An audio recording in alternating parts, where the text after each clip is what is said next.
Selamat datang kembali di The Deep Dive. Hari ini, kita akan menyelami satu set sumber yang Anda berikan, yaitu rangkaian ayat Al-Quran.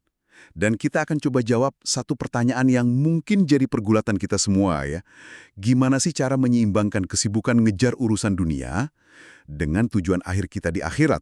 Rasanya seperti tarik tambang yang gak ada habisnya. Jadi, misi kita hari ini adalah membedah ayat-ayat ini bersama, bukan untuk menemukan formula ajaib, tapi untuk mencoba memahami sebuah perspektif. Mungkin ini bisa mengubah cara kita memandang tarik tambang itu. Mungkin ini bukan soal tarik-menarik, tapi soal bagaimana membuat keduanya berjalan searah. Mari kita mulai. Ini pertanyaan yang fundamental banget ya. Dan sumber yang Anda berikan ini seperti menyajikan sebuah peta gitu. Peta ini menunjukkan bahwa dunia dan akhirat itu bukan dua pilihan terpisah yang harus kita pilih salah satu. Konsepnya lebih mirip pertanian. Dunia itu ladangnya, tempat kita menanam, akhirat itu musim panennya.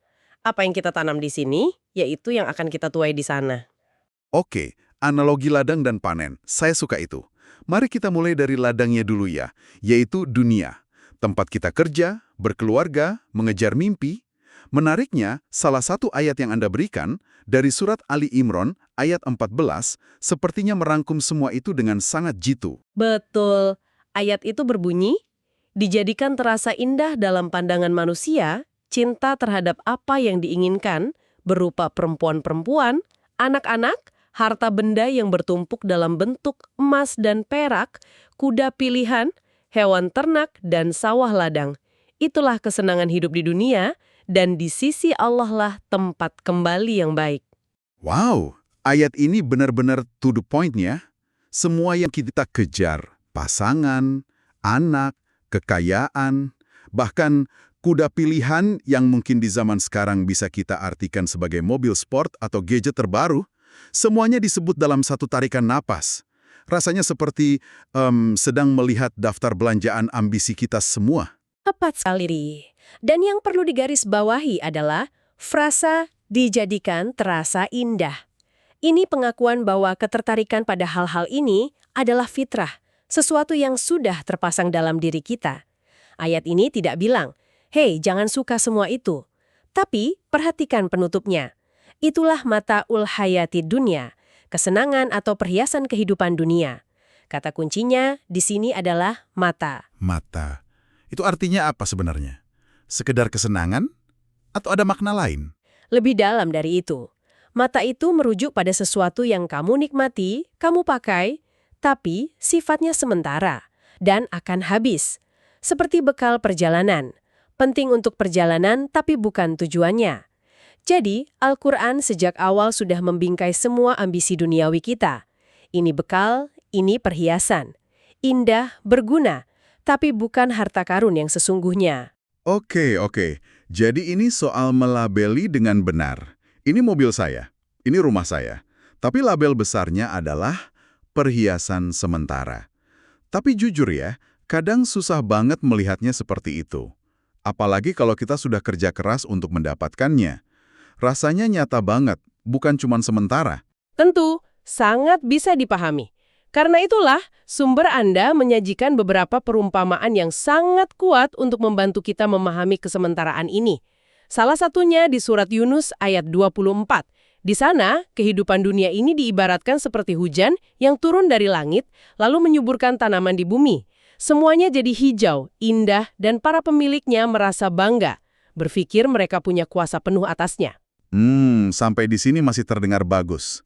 Seperti kisah sukses seorang petani atau pengusaha gitu ya? Tepat. Tapi kemudian ayat itu melanjutkan, lalu datanglah perintah kami azab di malam atau siang hari, lalu kami jadikan tanamannya seperti sudah dipanen, seakan-akan belum pernah tumbuh kemarin. Gambaran ini luar biasa kuat, dari puncak kejayaan menjadi nol dalam sekejap. Ini bisa kita lihat di dunia modern kan?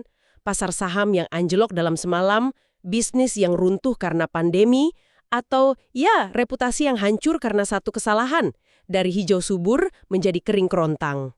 Benar juga. Itu benar-benar mengubah cara pandang.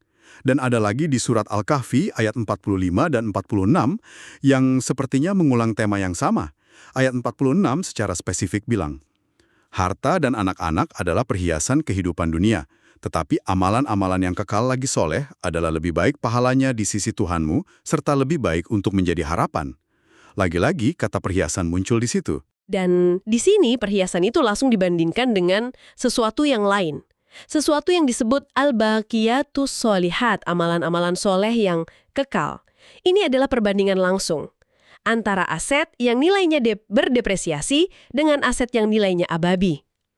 Puncaknya ada di surat Al-Ankabut ayat 64, yang lebih belak-belakan lagi. Ayat itu menyebut kehidupan dunia ini tidak lain adalah lahun walaibun. Lahun walaibun. Sering diterjemahkan sebagai senda gurau dan permainan. Tapi apa ya makna di baliknya? Kok terdengar derimik agak meremehkan? Ini menarik karena dua kata ini punya nuansa berbeda. Lahun itu sering diartikan sebagai hiburan atau aktivitas yang membuat kita lalai dari sesuatu yang lebih penting. Sedangkan laibun itu adalah permainan yang tidak punya tujuan serius, hanya untuk bersenang-senang tanpa hasil akhir yang bermakna. Jadi seakan-akan Al-Quran mengatakan bahwa hidup yang orientasinya hanya dunia itu seperti main game tanpa end goal. Sibuk, seru, tapi pada akhirnya tidak menghasilkan apa-apa. Berbeda dengan akhirat yang di ayat yang sama disebut sebagai al-hayawan, kehidupan yang sesungguhnya.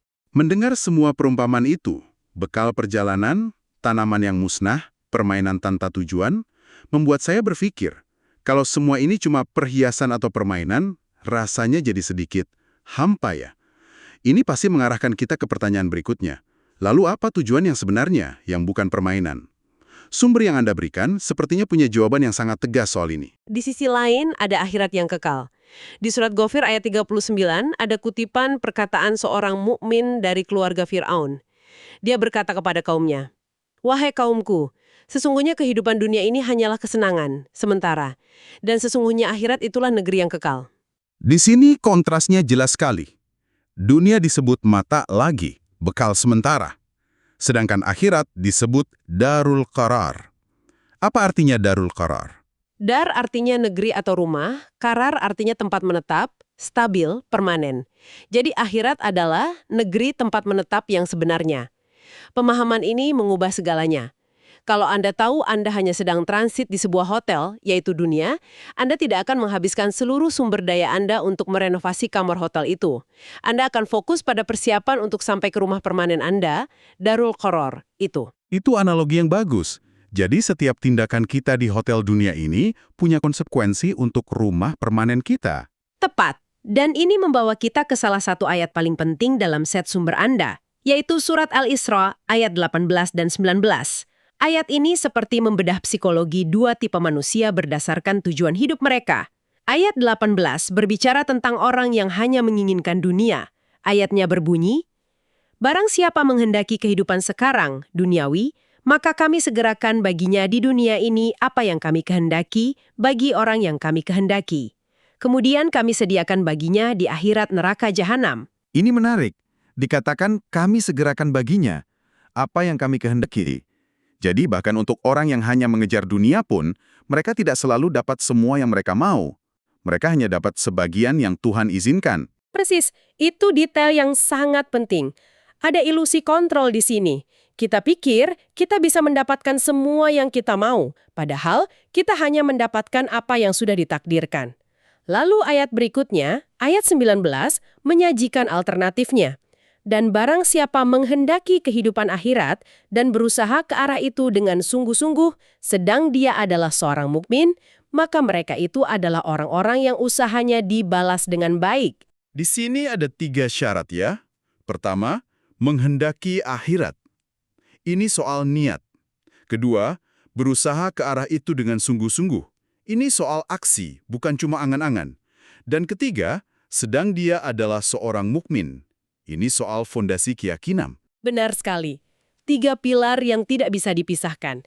Niat, usaha, dan iman. Dan disinilah titik temu antara dunia dan akhirat yang kita cari sejak awal. Usaha untuk akhirat itu dilakukan di mana? Ya di dunia. Ladangnya di sini. Arena pertandingannya di sini. Ini bukan berarti kita harus meninggalkan dunia dan menyepi di gunung. Justru sebaliknya. Kita harus terjun ke dunia, tapi dengan kompas yang benar-benar terarah ke tujuan akhir. Oke, saya paham konsepnya. Dunia adalah ladang, akhirat adalah panen. Kita harus punya niat, iman, dan usaha yang sungguh-sungguh. Tapi jujur, ini terasa berat. Saat kita sibuk dengan tenggat waktu pekerjaan, cicilan yang harus dibayar, atau mengurus anak yang sakit, mengingat tujuan akhirat itu rasanya seperti kemewahan. Bagaimana kita bisa menjaga niat ini tetap hidup di tengah hiruk-pikuk keseharian tanpa merasa terbebani? Gimana cara praktisnya? Pertanyaan Anda itu adalah inti dari semuanya, dan jawabannya menurut saya tersembunyi dalam ayat yang tadi kita bahas, Surat Al-Kahfi ayat 46. Ayat itu mengatakan, harta dan anak-anak adalah perhiasan, tapi al-baqiyatus sholihat, amalan soleh yang kekal, itu lebih baik. Kuncinya adalah bagaimana mengubah perhiasan menjadi amalan soleh yang kekal. Mengubah perhiasan menjadi amalan kekal. Maksudnya, mengubah sesuatu yang fana menjadi abadi. Bagaimana caranya? Dengan niat. Niat adalah teknologi spiritual yang bisa melakukan konversi itu. Mari kita sebut ini sebagai kerangka spiritual ROI, Return on Investment. Setiap tindakan di dunia ini adalah sebuah investasi waktu, tenaga, dan sumber daya. Pertanyaannya, apakah investasi itu hanya memberikan keuntungan duniawi yang sementara atau juga memberikan keuntungan akhirat yang abadi? Spiritual ROI. Saya suka istilah itu. Jadi bagaimana harta dan anak-anak yang disebut perhiasan dunia bisa memberikan spiritual ROI yang tinggi? Begini contohnya, Anda punya harta. Jika Anda gunakan hanya untuk kemewahan pribadi, ROI-nya hanya kepuasan sesaat. Itu mata. Tapi, jika Anda gunakan harta itu untuk menyekolahkan anak yatim, atau membantu tetangga yang kesulitan, atau mendanai riset yang bermanfaat bagi umat manusia, tiba-tiba harta yang fana itu berubah menjadi investasi al-baqiyatus sholihat. Uangnya habis, tapi pahalanya mengalir abadi. Spiritual ROI-nya tak terhingga. Dan untuk anak-anak juga begitu. Tentu, membesarkan anak hanya agar mereka sukses secara materi, itu investasi duniawi. Tapi jika Anda mendidik mereka dengan niat agar mereka menjadi manusia yang soleh, jujur, dan bermanfaat bagi sesama, maka setiap kebaikan yang mereka lakukan sepanjang hidup mereka, pahalanya juga akan mengalir untuk Anda. Anak Anda, yang merupakan perhiasan dunia, menjadi aset akhirat Anda yang paling berharga. Ini seperti mengubah mata uang ya. Kita pakai mata uang dunia, waktu, tenaga, harta, dan menukarkannya dengan mata uang akhirat yang nilainya tidak akan pernah tergerus inflasi. Ini mengubah cara kita memandang pekerjaan sehari-hari. Bekerja dari jam 9 sampai jam 5 bisa terasa seperti rutinitas yang melelahkan. Betul, tapi dengan kerangka spiritual ROI, rutinitas itu bisa berubah. Jika seorang programmer bekerja dengan niat, saya akan membuat kode terbaik agar aplikasi ini memudahkan hidup banyak orang, maka setiap baris kode yang ia tulis bisa bernilai ibadah. Jika seorang petugas kebersihan bekerja dengan niat, saya akan membersihkan tempat ini agar orang lain nyaman dan sehat saat beribadah atau bekerja, maka setiap lantai yang ia pel bisa menjadi pemberat timbangan amalnya. Pekerjaan duniawinya menjadi ladang akhiratnya. Saya jadi teringat doa Nabi Ibrahim yang ada di sumber Anda, dari surat Ibrahim ayat 37. Beliau menempatkan keluarganya di lembah Mekah yang tandus, di dekat Ka'bah, dengan tujuan utama yang sangat jelas, untuk mereka melaksanakan sholat. Tapi setelah itu, beliau juga berdoa untuk urusan dunia mereka. Maka, jadikanlah hati sebagian manusia cenderung kepada mereka, dan berilah mereka rezeki dari buah-buahan, mudah-mudahan mereka bersyukur. Itu contoh yang sempurna. Urutan prioritasnya sangat jelas. Tujuan utamanya ukhrawi, yaitu ibadah. Tapi beliau meminta sarana duniawi, rizki, untuk menopang tujuan itu, bukan sebaliknya. Beliau tidak minta rizki supaya bisa foya-foya, tapi supaya bisa bersyukur dan beribadah dengan lebih baik. Ini adalah masterclass dalam menyeimbangkan dunia dan akhirat. Kebutuhan duniawi dikejar sebagai penopang untuk tujuan ukhrawi. Jadi, keseimbangan itu bukan berarti 50% untuk dunia dan 50% untuk akhirat. Tapi, 100% aktivitas kita di dunia ini diniatkan untuk tujuan 100% di akhirat. Begitu ya? Tepat sekali. Ini pergeseran paradigma total. Bukan lagi dunia atau akhirat, tapi dunia untuk akhirat. Dengan begitu, tidak ada lagi dikotomi. Saat Anda istirahat atau berlibur dengan niat untuk menyegarkan kembali fisik dan mental, agar bisa lebih produktif dalam bekerja dan beribadah, maka liburan Anda pun menjadi bagian dari usaha sungguh-sungguh menuju akhirat. Tidak ada lagi waktu yang terbuang. Oke, jadi kalau kita kembali pada semua ayat yang sudah kita bahas, pesannya jadi terasa sangat utuh. Dimulai dari pengakuan bahwa dunia itu indah tapi fana, seperti perhiasan, mata. Lalu kita diingatkan bahwa ada tujuan yang sejati dan abadi, yaitu akhirat, Darul Qarar. Dan jembatan untuk menghubungkan keduanya adalah dengan menjadikan semua aktivitas duniawi kita sebagai investasi untuk akhirat. Melalui niat yang benar, atau yang kita sebut tadi, spiritual ROI. Benar, setiap detik di dunia ini adalah modal. Setiap tarikan napas adalah kesempatan. Pertanyaannya bukan lagi apa yang bisa saya dapatkan dari dunia, tapi apa dari dunia ini yang bisa saya bawa ke akhirat. Dan jawabannya adalah al-baqiyatus sholihat, investasi amal soleh yang hasilnya kekal. Ini benar-benar mengubah cara pandang terhadap hidup. Tidak lagi terasa seperti beban atau tarik tambang, tapi lebih seperti sebuah proyek besar yang penuh makna, di mana setiap detail kecil punya peran penting untuk hasil akhirnya. Pada akhirnya ini adalah tentang hidup dengan kesadaran penuh. Sadar bahwa kita hanya transit, sadar bahwa setiap pilihan punya bobot keabadian, dan sadar bahwa Tuhan memberikan kita ladang dunia ini bukan untuk disia-siakan, tapi untuk digarap sebaik-baiknya demi panen raya di akhirat. Kalau begitu, mari kita simpulkan pembahasan kita hari ini. Dari ayat-ayat yang Anda berikan, kita belajar bahwa dunia adalah panggung yang indah, namun sementara. Sebuah perhiasan yang dirancang untuk menguji kita. Sedangkan akhirat adalah kenyataan yang abadi, rumah kita yang sesungguhnya.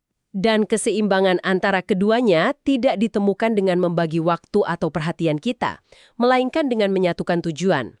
Yaitu dengan mengubah setiap tindakan duniawi, pekerjaan kita, hubungan kita dengan keluarga, cara kita menggunakan harta menjadi investasi untuk akhirat. Menjadikan seluruh hidup kita sebagai al-baqiyatus sholihat, amalan soleh yang hasilnya akan kita nikmati selamanya. Ini adalah sebuah pergeseran dari sekedar hidup menjadi berinvestasi dalam kehidupan. Sebagai penutup, kami ingin meninggalkan Anda dengan satu pertanyaan untuk direnungkan, yang terinspirasi dari kerangka spiritual ROI tadi. Coba pikirkan satu aktivitas paling rutin dan mungkin paling membosankan dalam hari Anda. Bisa jadi perjalanan ke kantor, membalas email, atau bahkan mencuci piring.